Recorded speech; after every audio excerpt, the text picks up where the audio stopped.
Hi, everybody, and happy Wednesday. This is for Math 1 for April 22nd. Today we're going to do Solving Absolute Value Equations Part 2. So this is very similar to what we did yesterday. It's just the equations are a little bit more complex, but it's literally exactly the same thing. So I'll do a quick review of the absolute value just so we know what we're talking about again.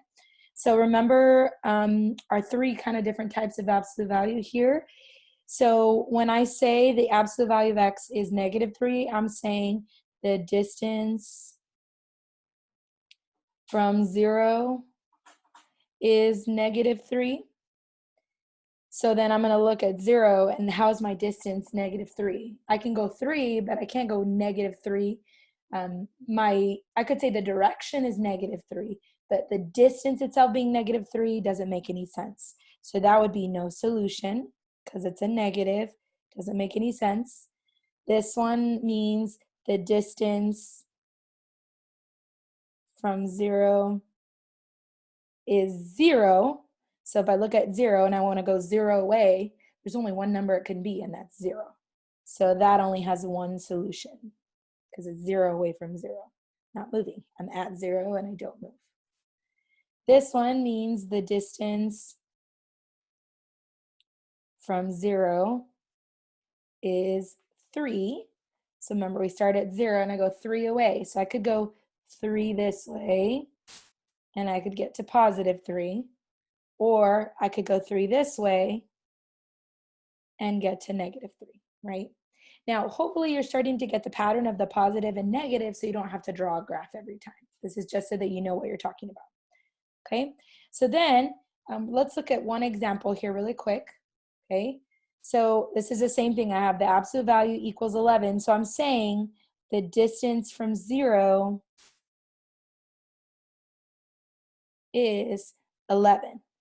So if my distance from 0 is 11, that means I could go 11 to the right, +11, or I could go 11 to the left, -11.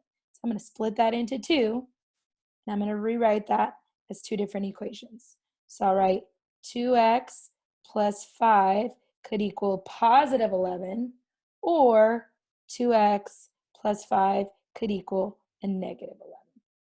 And then I just solve them just like usual after that, just like we did yesterday.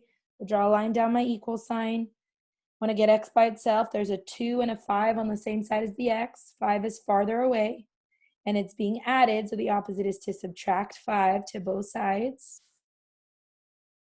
5 minus 5 is 0. Bring down the 2x. 11 minus 5 is 6. And then now there's a 2 on the same side as the x, and it's multiplication. The opposite of multiplying by 2 is dividing by 2. So I'm going to divide by 2 to both sides. 2 divided by 2 over here is just 1. Bring down the x. 6 divided by 2 is 3. Same over here. Draw my line down my equal sign. Again, I'm going to start by subtracting the 5 to both sides. 5 minus 5 is 0. Bring down the 2x. -11 and -5 is -16.